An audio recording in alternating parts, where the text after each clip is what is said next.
बिस्मिल्लाहिर्रहमानिर्रहीम। अस्सलामुअलैकुम। जमहूरी चैनल की गैर जमहूरी खबरों के साथ मैं हूं मोहम्मद एहसान आसिफ। सबसे पहले हेडलाइंस। अवामी नाबीना पार्टी के सदर का दौरा पाकिस्तान। गैर पार्लिमानी अल्फाज के इस्तेमाल पर शाह महमूद कुरैशी की पार्टी रुकनियत मुअत्तल। विकीलीक्स का नवाज शरीफ के बारे में नया इंकशाफ। इसके अलावा वज़ीर आज़म गिलानी ने साइकिलों की चाबियाँ किन गरीबों में तकसीम की और हुकूमत की आने वाली नई फिल्म की खबरें भी आज के खबरनामे में शामिल हैं। हमारे साथ रहिएगा, खबरों की तफसील होगी एक ब्रेक के बाद। Welcome back after the break. अब पेशे खिदमत है खबरों की तफसील। अवामी नाबीना पार्टी के सदर असफंद यार वली 2 रोज़ा सरकारी दौरे पर पाकिस्तान पहुंच गए।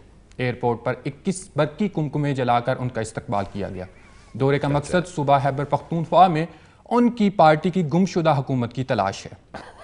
पीपल्स पार्टी की सेंट्रल एग्जीक्यूटिव कमेटी ने शाह महमूद कुरैशी की पार्टी रुकनियत मुअत्तल करने का ऐलान किया है।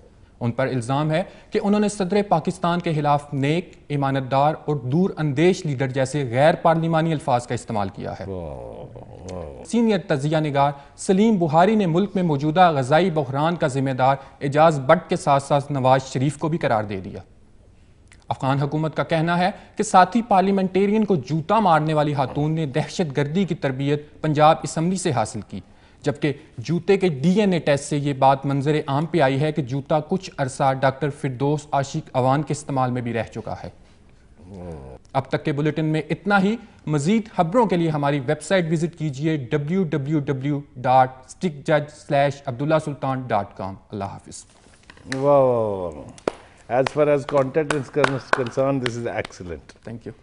आप एक्सप्रेशन लेस थे, लेकिन हमें ज्यादा हंसी इसलिए आ रही थी क्योंकि आप इतनी स्ट्रॉन्ग बातें बिल्कुल ही सपाट चेहरे के साथ कर रहे थे। ये भी बहुत बड़ी एक्चुअली मैं करना ये चाह रहा था कि सीरियस रह के मेरी कोशिश थी कि आसिफ, हम आपसे तवक्को भी यही करते हैं। पिछले एपिसोड्स में हमने ऑब्जर्व भी किया, ख़ासतौर से हमारे सीनियर प्रोड्यूसर जो है उन्होंने भी ऑब्जर्व किया कि आपके जो कंटेंट्स हैं, जो आपकी कॉपी है, वो बहुत अच्छी है और ये बहुत बड़ा प्लस पॉइंट है। इसलिए कि मैं ऐसे न्यूज़ रीडर्स को जानता हूँ, अब्दुल्ला का मैं बाद में बताऊंगा उनमें शामिल है कि नहीं, जो लिखे हुए टेक्स्ट को पढ़ते हुए इम्प्रोवाइज करते रहते हैं। हाँ। उसमें अंग्रेजी ज़बान के हवाले से शाइस्ता ज़ैद एक नाम है जो पूरी कॉपी की सेहत बदल देती हैं डिलीवरी के दौरान, और वो मैंने झूठ बोला था, अब्दुल्ला भी उनमें से शामिल है। Thank you very much. आप जाइए। जी फरजाना, साथ बेटी आई है कि नहीं आज? नहीं। अच्छा, रिलैक्स हैं जी? तैयारी है जी। Camera is there. क्यों? बिस्मिल्लाहिर्रहमानिर्रहीम। सख्त न्यूज़ के साथ फरजाना काजिम आपके लिए अधूरी खबरें। सबसे पहले हम अधूरी खबरों से आगाज़ करेंगे। हमें करप्शन से कोई ख़तरा नहीं। वज़ीर आज़म यूसुफ रज़ा गिलानी तालिए खास से नहीं बचती। शहबाज शरीफ, अल्ताफ़ हुसैन का पाकिस्तान के लिए जान देने का ऐलान। वज़ीर दाखिला रहमान मलिक के घर में जुड़वा बेटों की पैदाइश, तालिबान ने जिम्मेदारी कबूल कर ली। अब एक कमर्शियल ब्रेक पे चलते हैं। नाज़रीन, वापस आते हैं। अब पूरी खबरें गौर से सुनिएगा। वज़ीर आज़म यूसुफ रज़ा गिलानी ने कहा है कि उन्हें करप्शन से कोई ख़तरा नहीं, क्योंकि वो करप्शन के सबसे बड़े खिलाड़ी हैं। बिजली और गैस के बहरान से बचने के लिए माहिरीन ने जुबैदा आपा की खिदमत हासिल कर ली। जुबैदा आपा के टोटके मुल्क को इस बहरान से निकालने में हमेशा की तरह मदद देंगे। शहनशाह ट्रेजेडी अवार्ड जो दिलीप कुमार के नाम था, अल्ताफ़ हुसैन ने भारी सिसकियों, भारी आहों, भारी चीखों के साथ जीत लिया। ये मैच लंदन में खेला गया और वहाँ पर भारी तादाद में शायकीन मौजूद थे जो रो रो कर बेहोश हो गए। और फरजाना, 2-3 बातें जी जो बहुत ज़रूरी हैं। एक तो ये कि आपने अपनी पूरी पिछली परफॉर्मेंस से बहुत ज़्यादा हट के एक नए सिरे से नया अंदाज इख्तियार किया जी, मगर इसमें आपने कुर्सी बहुत हिलाई है पीछे से, और एंकर की पीछे से कुर्सी हिलती रहे अगर, तो वो स्टूडियो में बैठे हुए लोग जो हैं वो अपने बाल खींच खींच के फाड़ने लगते हैं। हमारे प्रोड्यूसर ने भी कुछ इसी किस्म के जज्बात का इजहार किया। थोड़े से चीप जोक्स थे आपके जी, और आपका अंदाज भी थोड़ा सा चीप था। Thank you, but it was different from what you have done before. and it was not bad. Thank you. Thank you. अस्सलाम वालेकुम, मैं हूं आपका host Numan Arshad, confuse news के साथ जो सबका फ्यूज़ उड़ा देंगी। सबसे पहले नज़र डालते हैं बैनुल अक़वामी खबरों पर। अमरीकी सदर बराक ओबामा और उनकी बेगम ने अमेरिका के मशहूर ब्यूटी सोप बनाने वाली कंपनी पर केस कर दिया है। बराक ओबामा का इल्ज़ाम है कि उन्होंने कंपनी के सोप का रंग गोरा करने का इश्तिहार देखकर ये सोप खरीदा था, लेकिन सोप की कई टिक्कियाँ इस्तेमाल करने के बावजूद भी इन दोनों के मुँह काले के काले हैं। इसके जवाब में सोप बनाने वाली कंपनी के वकील सफाई ने अदालत में जवाबी दलाइल देते हुए कहा है कि कंपनी के सोप का रंग गोरा करने का दावा बिल्कुल दुरुस्त है, लेकिन जिनके चेहरे करतूत की वजह से काले हो गए हैं, कंपनी अभी तक उनको गोरा करने वाला साबुन तैयार करने में कामयाब नहीं हो सकी। अब कुछ न्यूज़ शोबिज से।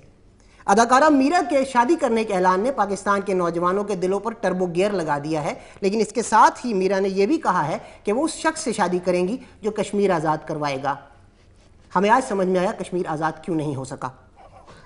Sports news. पीसीबी पर बोझ माफ़ कीजिएगा, पीसीबी के चेयरमैन एजाज भट्ट का ब्लड प्रेशर शाहिद आफरीदी के बयानात की वजह से गुज़िश्ता दिनों काफ़ी सारा हाई हो गया था। उनके डॉक्टर ने उन्हें मशवरा दिया है कि पीसीबी के मामलात में कम से कम टांग अड़ाएं और कम खाएं। वाज़िया रहे कि डॉक्टर की ये हिदायत पीसीबी फंड्स के बारे में बिल्कुल भी नहीं है। ये थी आज की कंफ्यूज न्यूज़ और आप सबका फ्यूज़ तो उड़ ही चुका होगा और मेरा फ्यूज़ इंशाल्लाह रिजल्ट तक उड़ जाएगा। नुमान अरशद, एंकर नंबर 1 और वक्त न्यूज़ की टीम को इजाज़त दीजिए। अल्लाह हाफिज़। Good.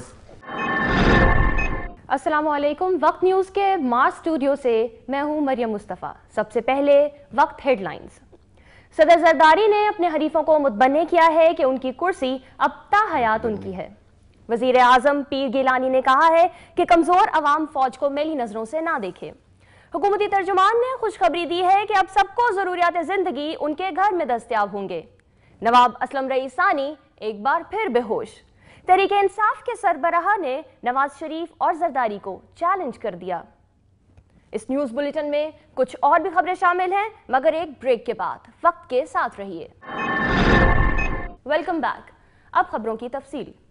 सदर जरदारी ने ऐलान किया है कि उनके हरीफ उनकी कुर्सी हथियाने के ख्वाब देखना छोड़ दें, क्योंकि ये कुर्सी अब ताहयात उनकी है, क्योंकि उन्होंने खुद 10% चंदा इकट्ठा करके उसे खरीद लिया है। वजीर आज़म पीर मुर्शद गिलानी ने कहा है कि कमज़ोर अवाम को कोई हक नहीं कि वो फौज और हसास इदारों को शक की निगाह से देखें, क्योंकि ये एक्सक्लूसिव राइट्स सिर्फ माए बाप अमेरिका के पास हैं। नवाब असलम रईसानी ने प्रेस कॉन्फ्रेंस की, जिसपे उन्होंने सहाफ़ी के जवाब में कहा कि डिग्री तो डिग्री होती है, असली हो या नकली। ये कहकर वो मामूल के मुताबिक एक दफ़ा फिर बेहोश हो गए। उन्हें अस्पताल पहुंचाया गया, जहां उन्होंने एक और इंकशाफ किया कि देख लें, डिग्री सिर्फ कागज़ की नहीं, थर्मामीटर की भी होती है। इमरान खान ने नवाज शरीफ और जरदारी को एक बार फिर चैलेंज कर दिया। वो अपनी रिहाइशगाह पर मीडिया पर्सन से बात कर रहे थे। उनका कहना था, क्या हुआ अगर मैं क्रिकेट का माहिर हूँ? जरदारी और नवाज शरीफ भी तो घोड़ों और लोहे के माहिर हैं, फिर भी सियासत में हैं, तो मैं क्यों सियासत नहीं कर सकता? वजीर खजाना डॉक्टर अब्दुल हफीज शेख ने पोस्ट बजट ब्रीफिंग देते हुए अवाम से कहा है कि अवाम को हमारी तरफ से महंगाई का तोहफा कबूल हो। अवाम बेफिक्र रहें, हम पिछली हुकूमतों के तमाम साबिका रिकॉर्ड जल्द तोड़ देंगे। ठीक है, थैंक यू। मुझे आपकी डिलीवरी स्ट्रांग लगी। It was a typical news anchor delivery. Thank you. I mean आप जो है अच्छी एक प्रोफेशनल न्यूज़ एंकर लग रही थी, लेकिन यहाँ पे चूंकि जब हम लोग भी एंटरटेनमेंट न्यूज़ कर रहे होते हैं तो हमारा स्टाइल डिलीवरी का चेंज हो जाता है। ठीक है, एट द सेम टाइम आपने यहाँ पे कॉमिक न्यूज़ करनी थी, तो थोड़ा सा स्टाइल आपका चेंज होता तो वो it would have been more appreciable. दूसरी बात ये कि वही आपके पहले लफ्ज़ पहली जो आपने लाइन पढ़ी थी उसमें तीसरा लफ्ज़ मुतनब्बिह था, जिसका आपने मुतबन्ना कर दिया, जो कि एक बहुत अजीब सा लगा कि क्या हो गया। बाकी गुड, ठीक है। कोई आपको लगा कि अच्छा मेरी पहली परफॉर्मेंस अच्छी नहीं थी, दूसरी पे भी असर पड़ सकता है? नहीं, दूसरी परफॉर्मेंस मेरी इस लिहाज से बेहतर थी कि फ़नी न्यूज़ करना it's not my area. As such आप एंकरिंग की बात करो, एज सच एक्सप्रेशन की बात करो, वो शायद सीरियस था, लेकिन कंटेंट वाज वेरी गुड। खुद लिखा हुआ था, कॉपी नहीं थी, that's why I am satisfied with the content. चलिए, तो बड़ी अच्छी बात है कि मरियम ने किसी चीज़ को कॉपी नहीं किया, एंड आई विश कि आइंदा भी कॉपी नहीं करेंगे। Wish you very good luck Mariam, thank you so much, thank you ji. तो व्यूअर्स, हमारे साथ ही मरियम, और अभी बहुत से कंटेस्टेंट बाकी हैं जिनसे मैंने पूछना है कि उनका कैसा रहा एक्सपीरियंस, लेकिन अभी टाइम है छोटे से ब्रेक का। मिलते हैं ब्रेक के बाद।